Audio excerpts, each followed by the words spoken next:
बिस्मिल्लाहिर्रहमानिर्रहीम अस्सलामुअलैकुम मेरी प्यारी सी यूट्यूब फैमिली। क्या हाल है जी आप सबका। उम्मीद करती हूँ आप सब खैर आफियत के साथ होंगे। Welcome back to my channel.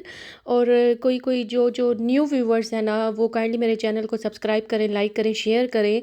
अगर वीडियो एंड तक देखिएगा उसके बाद like and subscribe and share कर दीजिएगा। और ये है कि आज ना मैं आपके साथ शेयर करने जा रही हूँ कि मेरी आपी आई हैं अम्मी के घर से वापस। और अम्मी ने जी आज भिजवाए हैं ग्रीन ऑनियंस बहुत सारे। और साथ में जी अम्मी के घर तो खैर बैंगन नहीं लगे हुए थे, ये जी मेरे मामू के घर लगे हुए हैं। मेरे मामू जिनके डायलिसिस चल रहे हैं, तो ना उनके घर पे बैंगन इतने ज़्यादा लगे हैं। वो और ये हैं घर के बैंगन, देसी बैंगन, और इतने मज़े के ये बनने वाले हैं ना। और मैं तो बड़े हैप्पी थी। मैं अपने हस्बैंड को काफ़ी टाइम से कह रही थी कि बैंगन ले आओ, तो फिर मैंने कहा नहीं नहीं बैंगन मंगवाती नहीं हूँ, क्योंकि आप ही आएंगी ना तो आप ही लेती भी आएंगी अम्मी के घर से। तो ये जी बैंगन आए हैं अम्मी के घर से, और इतने मज़े के बैंगन बनने वाले हैं। आपको मैं जो रेसिपी देने वाली हूँ ना बैंगन बनाने की, अच्छा बैंगन तो बहुत सारे तरीक़ों से बनते हैं, लेकिन जैसे आज मैं बनाऊँगी इतने मज़े के बने कि सबको बहुत पसंद आए हैं। और ये था कि अम्मी ने बैंगन भिजवाए हैं, ग्रीन ऑनियंस भिजवाए हैं, और साथ में जी अम्मी ने भिजवाए हैं बकरखानी। ऐसे तो हो ही नहीं सकता कि मैं जाऊँ या मेरी आप भी जाएँ, कोई भी जाए तो अम्मी खाली हाथ भिजवाएं। कोई ना कोई चीज़ अम्मी तो लास्ट में भिजवाती हैं, और खाली हाथ तो नहीं अम्मी आने देती। तो ज़ाहिर सी बात है, बस माँ ही होती हैं, माँ बाप होते हैं जो बेटियों की केयर करते हैं, फ़िक्र करते हैं। और यही जो वालिदैन की फ़िक्र होती है ना बेटियों के लिए, यही बेटियों को ना हिम्मत देती है ससुराल में रहने की। और ये है कि अम्मी ने ना बकरखानियाँ भिजवाई। और आजकल मौसम चेंज हो रहा है, वैसे तो ये होता है कि सुबह पराठा, अंडा पराठा चलता ही है, लेकिन मौसम जैसे ही चेंज हो जाता है, गर्मियाँ आ जाती हैं, तो दिल करता है कुछ बकरखानी हो जाए, बिस्किट हो जाए, लाइट सा नाश्ता कर लें। उसके बाद जी दोपहर का खाना तो चलता ही है, तो दोपहर के खाने की तरफ हम लोग मूव होते हैं। वैसे सर्दियों में रूटीन आपको पता होगी, जो ओल्ड सब्सक्राइबर हैं, कि सर्दियों में रूटीन हमारी यही होती है कि हम दोपहर का खाना नहीं खाते, सुबह नाश्ता बहुत टाइट करते हैं। लेकिन गर्मियों में नाश्ता टाइट इतना नहीं होता, क्योंकि करना ही नहीं होता, ना पराठा खाने होता है ना अंडा खाने होते हैं। तो कभी कभार ऐसा दिल आ जाता है, वरना ये हुई होता है कि बकरखानी वगैरह तो खा अगर लें। ये है कि मेरी वीडियो अगर अम्मी देख रही हैं ना, तो जज़ाकल्लाह खैर अम्मी, थैंक यू सो मच। अल्लाह ताला और रिस्क में बरकत दे। और ये है कि मेरी वीडियो ना मेरे घर पे कम ही देखी जाती है, मेरी अम्मी के पास टाइम ही नहीं होता। तो ये क्या पता हाथ आ ही जाए अम्मी के वीडियो, तो देख ही लें। क्योंकि मेरी अम्मी, मैंने आपके साथ शेयर किया था कि मेरे एक मामू हैं जिनके डायलिसिस हो रहे हैं, तो उनके साथ वीक में 2 बार तो जाना ही होता है। और ये होता है कि बस अम्मी का बाहर काम शाम, यानी कि मेरे अब्बू बीमार हैं, मेरे अब्बू के साथ जाती हैं अम्मी। अम्मी की ख़ुद तबीयत ठीक नहीं है, अम्मी ख़ुद अपने साथ भी मीन के साथ में हॉस्पिटल के बस चक्कर लगते ही रहते हैं। अल्लाह ताला अपने सबको अपने हिफ्ज़-ओ अमान में रखे। और बेटियां बड़ी मजबूर होती हैं। मैं कभी कभार सोचती हूँ कि अभी कल ही ना मेरे अब्बू से बात हो रही थी, तो मेरे अब्बू कह रहे थे कि मेरी तबीयत ठीक नहीं है, तो मैंने काम से ना छुट्टियाँ ली हुई हैं, मैं काम पे नहीं जा रहा। तो मुझे बड़ा हुआ, मैंने कहा अब्बू छुट्टी नहीं करते। अगर थोड़ा बहुत मसला हो ना तो अब्बू छुट्टी नहीं करते। और फिर ना कॉल पे खैर अब्बू ज़्यादा एक्सप्रेस भी नहीं करते अपनी फीलिंग्स। और ये माय ओपिनियन के अब्बू की जी की तबीयत कुछ ठीक नहीं है, तभी अब्बू काम पे नहीं जा रहे। और काफ़ी टाइम हो गया मेरी अम्मी से तो बात ही नहीं हुई, कहा ताकि मैं क्लियर अम्मी से पूछूं कि अब्बू को क्या मसला है, क्या क्यों नहीं जा रहे। और अब्बू जी को ना यानी कि रमज़ान से पहले अब्बू की तबीयत बहुत ख़राब हो गई थी, और उसके बाद अब्बू ठीक नहीं हुए। अब्बू की तबीयत बस डाउन बाय डाउन, दिन ब दिन बस ऐसी ही चलती जा रही है। तो बस अल्लाह ताला सेहत दे। बेटियां तो बहुत मजबूर हो जाती हैं। मैं अब अब्बू जी को इतना मिस करती हूँ, इतना ज़्यादा मिस करती हूँ। मैं कहती हूँ कि मैं उड़ के अब्बू जी के पास चली जाऊँ और अब्बू जी की खिदमत करूँ। तो अब्बू जी कभी कभी मुझे कहते हैं ना कि मेरी टांगें दर्द करती हैं। तो खैर साथ में एक बेटी भी है जो रेंटेड हाउस में रह रही है, और मेरी जो बड़ी सिस्टर हैं मुझसे जो बड़ी हैं, तो हर एक बेटी की अपनी अपनी जगह होती है, हर एक बेटी मिस करती है। तो मैं बड़ा मिस करती हूँ अपने अम्मी अब्बू को। और मेरा जो लगाव है ना अपनी अम्मी अब्बू से, वो शुरू से ही बहुत मैं अटैच रही हूँ, मैं अब्बू के साथ बहुत अटैच रही हूँ। मैं अब्बू को बहुत मिस करती थी। कहीं भी जाना होता मीन था ना, के समर वेकेशंस हो गई तो मैं कहीं भी नहीं जाती थी, मैं अपने अब्बू को छोड़ के नहीं जाती थी। अपने अम्मी अब्बू को नहीं छोड़ के जाती थी। अब मैं यहाँ तक कि मैं अपनी खाला के घर भी अगर जाती थी ना, तो मैं रोना शुरू कर देती थी। मैं कहती मुझे वापस छोड़ के आओ, अब्बू के पास छोड़ के आओ। और आपको मैं एक बात बताऊँ कि ये जो अर्थक्वेक आया था ना 2007 में, 2008 की बात है, 7 में या 2005 में आया था जो, तो तब तो खैर मैं छोटी थी, मैं इतनी बड़ी नहीं थी। तो ये था कि मेरी अटैचमेंट अम्मी अब्बू के साथ बहुत ज़्यादा थी।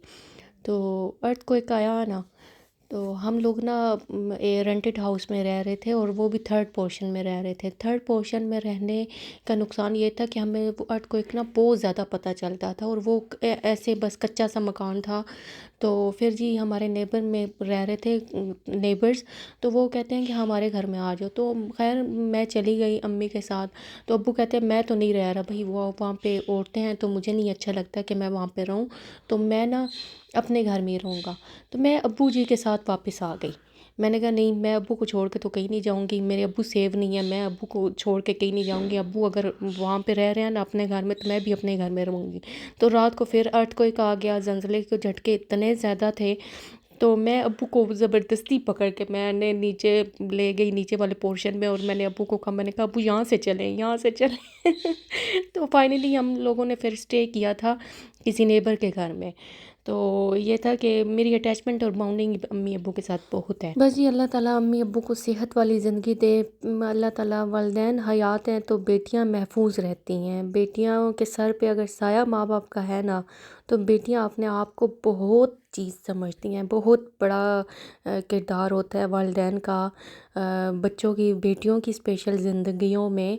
तो ये है कि अल्लाह ताला वालिदैन को सेहत वाली ज़िंदगी दे। जो जो मेरी वीडियो को वॉच कर ली, मेरे अम्मी अब्बू के लिए स्पेशल दुआ किया करें, और मेरे स्पेशल मामू के लिए दुआ किया करें। अल्लाह ताला मेरे मामू जी को सेहत वाली ज़िंदगी दे, जिनके डायलिसिस चल रहे हैं।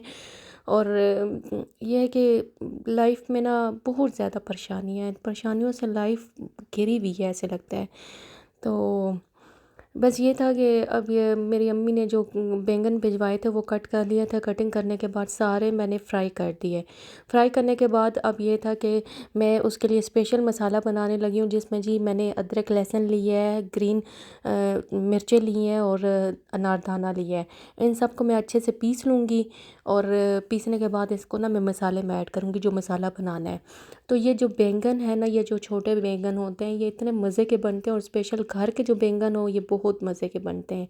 और इन बैंगन की रेसिपी ये जो है ना, ये मेरी ही रेसिपी है, मैंने कहीं से फॉलो नहीं की है। तो मैंने कहा चलो इस तरीके से बनाती हूँ। लेकिन आप यकीन करो, इतने मज़े के बैंगन बने हैं, इतने मज़े के बैंगन बने हैं। तो आप भी ऐसे ही लाजमी ट्राई कीजिएगा। जो आपके बच्चे नहीं खाते, तो आप इस तरह बना के टेस्ट करवाएं, क्योंकि खट्टे मीठे से खट्टे खट्टे, मीठे नहीं खट्टे खट्टे बनेंगे ना, तो बहुत मज़े के बनेंगे। तो अब ये था कि मैंने मसाले वो अदरक लहसुन का पेस्ट पीस लिया था। टमाटर हल्के हल्के मीन के, वैसे इसको मैं ग्राइंड कर सकती थी, लेकिन मैंने कहा लंगड़ी घोटना निकाला जो हुआ है, तो इसी में ना मैं मोटा मोटा सा टमाटरों को पीस लेती हूँ। तो खैर ये टमाटर ऐसे हैं कि जल्दी गल जाते हैं। बस ये टमाटरों को भी अच्छा सा पीस लिए। और अब ये था कि मैंने इमली का पेस्ट निकाल के रखा हुआ है, और ये भी मैं लास्ट में ऐड करूँगी। और बस आप देख लो, इतने मज़े के बैंगन बनने वाले हैं ना, बहुत मज़ा आने वाला है।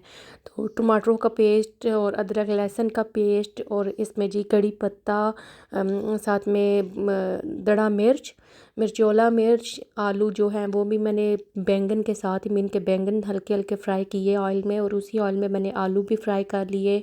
और अम्मी ने जो ग्रीन ऑनियन भिजवाए हुए थे वो भी मैंने फ्रीज़ करके रख दिए, और कुछ ग्रीन ऑनियन मैं इसमें डाल दूँगी, इसमें बैंगन में। तो बैंगन जो थे वो सारे फ्राई करके ना रख दिए थे, और उसमें से कुछ बना लेंगे, और कुछ फिर आहिस्ता आहिस्ता साथ साथ बनते रहेंगे। एक दही वाले बैंगन बनते हैं, तो जिसमें दही का तड़का लगता है, तो वो भी बड़े मज़े के बनते हैं। वो भी इंशाल्लाह मैं आपके साथ शेयर करूँगी। तो बस अभी ये था कि इसमें प्याज जो है वो लाइट से ब्राउन हुए, तो इसमें ना मैंने अदरक लहसुन का पेस्ट अभी नहीं ऐड किया। इसमें मैंने कड़ी पत्ता ऐड किया, कड़ी पत्ता, और साथ में जी मोटी मिर्च रेड वाली। और इसमें फिर अदरक लहसुन का पेस्ट जो मैंने बनाया है, जिसमें ग्रीन चिली और अनारदाना ऐड है, वो अब इसमें ऐड किया है। टमाटर ऐड कर दूँगी। टमाटर ऐड करने के बाद बस जितने भी घर के स्पाइस हैं वो ऐड करने हैं इसमें, और अपने अच्छे से भुनाई करनी है इसकी। और भुनाई करने के बाद ना इसमें जो आगे चीज़ें डलेंगी वो आगे चल के मैं आपको बताती हूँ। तो ये था कि मैं आपको ना बस अपनी स्टोरी शेयर कर रही थी अम्मी अबू के साथ, लेकिन कभी कभार मैं आपसे शेयर कर रही थी कि बेटियाँ इतनी मजबूर हो जाती हैं कि वो अगर अम्मी अबू के घर जाना भी चाहें ना तो नहीं जा सकती।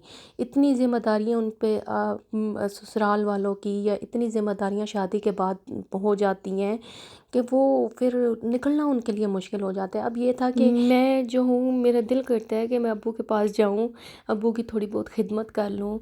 एक तो ये है कि दूर शादी हो गई, खैर इतना टाइम तो नहीं लगता चकवाल से पिंडी तक का सफ़र, लेकिन दूर शादी होने का ये एक नुकसान है कि बंदा फ़ौरन नहीं पहुंच सकता। कि अब्बू को अगर कोई मसला हो गया, अब्बू बीमार हो गए, तो चलो जी बेटी चली जाए, लेकिन वो एक होता है कि दूर है, तो अब्बू कभी कभार छुपा भी लेते हैं बात को, बताते भी नहीं हैं, अब्बू अम्मी नहीं बताते कि नहीं जी बेटी परेशान होगी। तो बस ये है कि बेटी की परेशानी की वजह से ना वो फिर कोई भी बात नहीं बताते। तो खैर मैं अब्बू से बात करती तो मुझे पता चल जाता है। तो ये था कि अब बैंगन जो हैं वो बैंगन का जो मसाला है वो पक के तैयार हो गया, अच्छे से भुनाई करनी है, और इसमें मैंने दही ऐड किया है। दही के साथ मैंने थोड़ी सी ऑलपर्स की क्रीम ऐड की है इसमें, और इसमें ना अब बस मैं इसमें डाल दूँगी बैंगन, और इसी में दही के पानी में और क्रीम में जब ये बैंगन पकेंगे ना, तो आप यकीन करो इतने मज़े के होने वाले हैं। आपको दिखने में ये अच्छे लग रहे हैं ना, तो खाने में टेस्ट में भी और मज़े के होंगे। तो अभी बस इसमें मैंने दही क्रीम ऐड करके, और इसके बस अभी लास्ट में मैंने ये ऐड किया है इमली का पानी, और इतने मज़े के, यकीन करो, फिर मैं आपको कह रही हूँ, खैर मैं अपने मुंह मियाँ मिट्ठू नहीं बन रही, यकीन करो बहुत मज़े के बैंगन बने, बहुत मज़े के। अगर आपकी फैमिली में कोई बड़ा बंदा बैंगन नहीं भी खाता ना, तो वो भी खाएगा। तो आप एक बार लाजमी ट्राई कीजिएगा।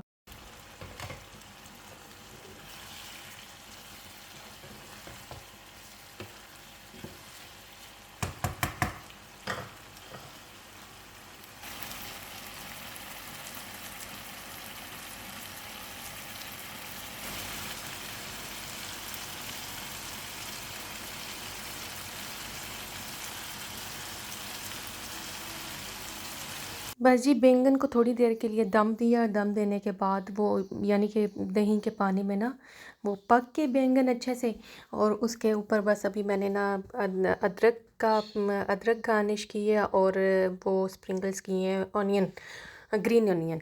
तो आज आप ही ना बड़ी मूड में थी, मैंने कहा चलो जी आज मैं बना लूँ चटनी भी साथ में। तो ये था कि धनिया पुदीना कट करके रखा हुआ था, इसमें ग्रीन एक मिर्च ऐड की, और साथ में टमाटर, और वो जो थोड़ा सा पेस्ट जो बैंगन में यूज़ किया है ना अदरक लहसुन का, और उसमें अनारदाना डला हुआ था, वो वाला पेस्ट मैंने इसमें भी डाला, टमाटर डाला एक, और साथ में मैंने इसमें ऐड करूँगी ये जी ज़ीरा, और बस ये हस्बे ज़रूरत नमक।